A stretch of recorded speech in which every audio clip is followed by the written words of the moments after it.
You guys had a watched the British and Irish Lions squad live on Thursday, but you've had a few days now to digest it. What do you make of it overall? Ow in the know is my good self. A lot of people, and I was worried, lads. I've lost a lot of credibility in the last year. A lot of credit. Yeah, I know. I'm as surprised as you. Mainly about Alan Wynne-Jones. Mainly about Alan Wynne-Jones and a couple of other people, and only naming one Welshman in. Yeah, Wales. I named Nick Tompkins. A year ago, I named Nick Tompkins in the Lions squad as the only Welshman. But when the squad got announced, I've peeled back very smellily a lot of credibility. I've peeled back a lot of credibility, I think, because I picked all the Scots to go, apart from Rory Sutherland, because I thought he was injured. Stevie Ferris gave us some insight that he spoke to his agent and said he was fit. And, you know, I was literally on the cusp of probably not doing the podcast ever again because I'd have to hide my face in shame. But, lads, absolutely nailed it. I don't know where you want to go, Andy Rowe. There were some big calls in there. Well, we can maybe go with the forwards, Andrew, and you can put me right if I go wrong. But a talking point from the weekend is the one around Carl Sinclair not going. For me, I had Xander Fagerson, I had Andrew Porter and Tug Furlong all day long. And me, it wasn't even a question. So I'm sure we can get onto the Carl Sinclair interaction after his performance for Bristol's at the weekend. Second row, I changed from James Ryan to Ian Henderson, lastminute.com. So I picked Ian Henderson to go. On reflection, Johnny Gray should be going, in my opinion. Instead of Johnny Hill, I don't know if you've had his cider. It is disgusting. This rib tickler, we've asked him to come on. It's disgusting. He ain't coming on. He's boycotted us. The rib tickler stinks. It doesn't really. It's actually really nice. But arguably, you could say that Johnny Gray should go ahead of Johnny Hill. Now, I'm not saying that that's the case, but I'm just looking at the makeup of what he's done in the second row and the back row that you could have put a Johnny Gray in there. But on the whole, when you look at it, he's made some big calls, right? And he's picked guys that played in the Six Nations, right? I know Xander was red carded, and he's picked people that are on form, and he's picked Sam Simmons. Goody was chomping at the bit to get Sam Simmons. Everyone was talking about it, and that's a ballsy call. So from a forwards perspective, when you look at the makeup of the squad, the players on form, players that deserve to go, and players with the appetite to go. Like Joe Marler puts a tweet out like after saying that he was underwhelmed by the squad going out, and he's obviously pissed off that he's not going. Mate, you don't deserve to go, right? You've not played in the Six Nations. You pulled yourself out of there for family reasons. Completely get that. There can't be an expectation with you that now says, I want to go on a Lions tour. I should go on a Lions tour ahead of who. Not that he is saying that, but I had him in my squad, and I think it's right that he doesn't go. And it's the right decision for me with the tight heads that he's picked. The hookers were never in doubt. You know, no one really stepped up to push Ken Owens, Jamie George, and Luke Cowan-Dickey out the way. And I think there'll be some lads that will be naturally disappointed. But I think across the forwards, I'd say I'm pretty happy. James Ryan is obviously going to be devastated, right? But unfortunately for him, you know, the Six Nations didn't play that well, and then he got injured, and he had a big opportunity for Leinster. Ian Henderson's a test match animal. Gatland almost seems to have gone with what he knows, and Goody will chat about the backs. Elliot Daly, who would have thought? Yeah, I think from my perspective, you look at it and you're mainly talking about the forwards, but you look back on the squad now, and we all got romantic around who we think should go, who's on form, who's played really well in the Six Nations and all this stuff. But in reality, not many people thought about it from Gatland's point of view. And that's all that matters. It's what I tried to say last week. But Gatland's idea of how they're going to beat South Africa, you know, you're talking compare Johnny Gray and Johnny Hill, right? To me, and I'm not saying Johnny Gray isn't physical, but I see Johnny Hill as more physical than Johnny Gray. Like, he'll go and try and belt someone. Admittedly, you know, sometimes he can get it wrong. I think it was the Leinster game when he caught someone high-ish.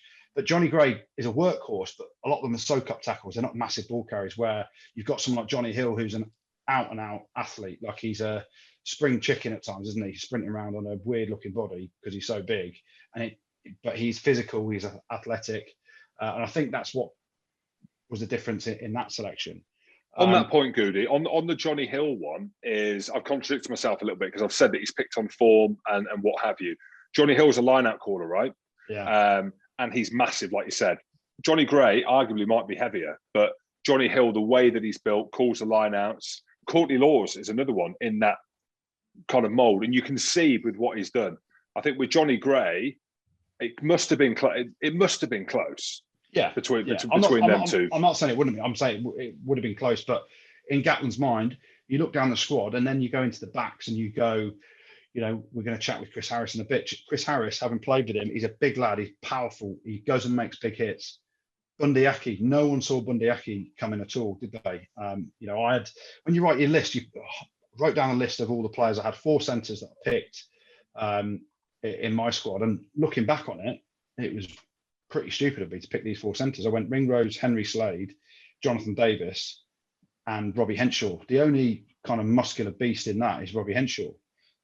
It was romantically, I wanted to see Slade and Ringrose play because I love the way they play rugby, but doesn't necessarily suit Gats's mould of player where they know they're going to have to be monstrously physical to beat South Africa, because what's coming from South Africa, huge units. So you do need a balance of something different to beat South Africa, I think. But thinking back on it, I had Owen Farrell down as a 10/12 as one of the 3 10s.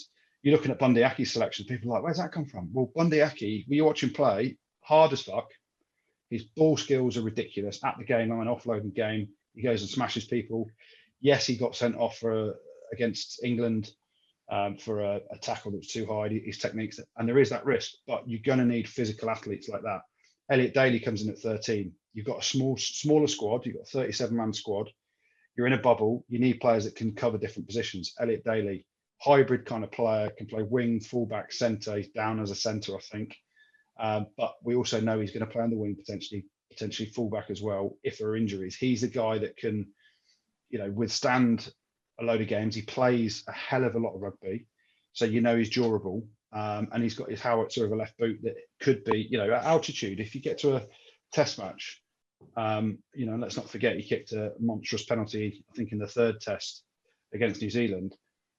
South Africa, you're giving penalties around on your own 10-metre line. I'm telling you now, at altitude, I've played at altitude, I've kicked at altitude. Elliot Daly can bang him over from halfway between the 10-metre line and his own 22. If it becomes, no one necessarily wants to see it just being a penalty fest, but that is a string in his bow that no one else has got. So we're all romantically picking our squads of what we think, from our opinion, are players on form and playing well and who should go. But all that matters is Gats and his mindset of he wants big physical players in certain positions. You look at people talk about this, the whole Carl Sinclair thing. Xander Fagerson, phenomenal in every facet of the game. I had Carl Sinclair down to be in the squad, but I hadn't necessarily thought about it. It was just, that was maybe my mind saying, well, he went on the last lines tour, he's a good player, blah, blah, blah. But then, Jim, you convinced me. You were like, he's on the bench for John Arfoa for Bristol most of the time, like his second choice there. He didn't really have a decent Six Nations, so how are you picking him? Goody, you thought Jack Conan was in with a shout, but not many others did they? Yeah, I mean, I actually, when I named my squad, I changed it after Leinster lost to La Rochelle. I thought Conan had a quieter game. And I flipped him out and flipped in Josh van der Fleer. I like to see what you've done, because he's got his flip. It's like a flip, yeah. Yeah. And I was disappointed in myself that I did, actually, because thinking about it, Josh van der Fleer is a 7, and you've got Tipper Slip, you've got Curry, you've got Hamish Watson, player of the Six Nations, etc. So why I swapped him out, I'll never know, but I did. And then you go back to his performance and just judge him on that performance against England in the Six Nations in the first half, especially. That's top range player. Yeah, mate. He was out. He was hard. He was route one at times. He was out in the wide channels. His footwork, his speed, his offloading game, mate. He is a proper athlete, and he's had a lot of unfortunate injuries along the way. So people perhaps are judging him more on the fact that he's been injured a bit, as opposed to his actual rugby ability. But again, going to Warren Gats knows, boys, doesn't he? Gats knows a player, knows a player's capability. He spoke about it in terms of what he needs from back rowers, and that was yards after contact, footwork. If you go in route one China the whole time, just slow and ploddy, but trying to barrel South Africa, you ain't going to win. So you need a difference. You need a bit of bulk, but you also need footwork and explosivity. And Cohen's got that. And yeah, really pleased for him. You said that Gats knows. There's still question marks to me. Just little ones. Just little question marks.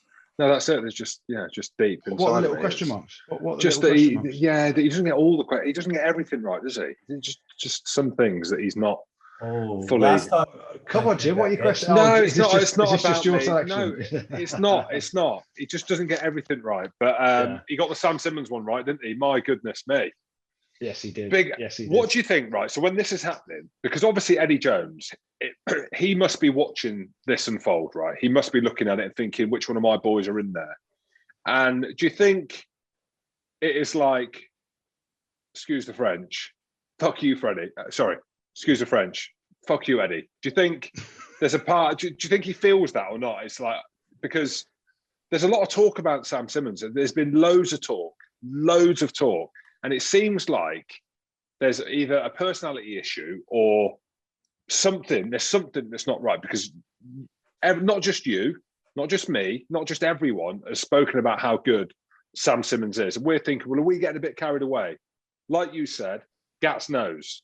And he's put his neck on the block and he's left some quality players out. You know, think of the players that he's left out. CJ Stander, Billy Vanapola. Yeah. Caleb Doris, if he was back fit the way that he was playing before, to pick Sam Simmons, who's not played in the Six Nations, is a big call in the sense of saying to Eddie Jones, ha. Yeah. Well, it's one of them. I don't think that Warren Gatland's picked a player to go ha to Eddie Jones, but I also know that there isn't much love lost between Eddie Jones and Warren Gatland. You know, go back to the 2019 World Cup when they were having a little pop at each other, when Gats said that England had played their cup final by beating New Zealand. Eddie Jones comes back with good luck in the third, fourth place playoff. Gats was right. We played our cup final against New Zealand in the semi-final. So Gats knows. But yeah, listen, again, certain players suit certain environments, don't they? And certain visions of coaches. So Eddie Jones has gone down the line of, he's not big enough for him. You know, even though every time Sam Simmons plays, he makes yard after yard after yard, scores tries. He's equalled the Premiership try scoring record for the forward with the most tries so far. He's going to break the record. Hopefully, he's got 4 games left to break the overall record, and he needs 2 more tries to break that in the Premiership for top try scorer. But again, Eddie Jones has got his mindset on how he wants England to play and how he thinks England can dominate, and it hasn't worked in the Six Nations. And in doing that, he's picked Billy Vanapola. He's picked his players that got into a World Cup final in 2019, which is nearly 2 years ago. So I think Eddie's looking at it going, if you asked him, he'd be like, nah, mate, not bothered, mate. Mate, I'm only concerned about England against USA in the summer, mate, where I've got to pick everyone that everyone wants me to pick, but I can't pick them because, you know, if they don't fit Eddie's way, I want to phone Fairs and see if he wants to play on tour in England and in South Africa. But you sat there going, look at all the players now that have got to play for England this summer because other boys are away with the Lions. You know, you look at Marcus Smith, he hasn't picked him. Worldy. Dan Robson, hardly picked him. Phenomenal at the weekend. You know, you expect him to be first choice. Maybe he's just going to stick with Ben Youngs, even though, you know, Ben Youngs has pulled himself out of the England trip. So, even though Ben Youngs has pulled himself out of the Lions tour. So, yeah, I mean, is Eddie Jones watching it going, fuck you, Warren Gatland? Or is Warren Gatland going back to Eddie Jones and saying, fuck you, Eddie Jones, this is what I'm picking? I don't know, but it's funny, isn't it?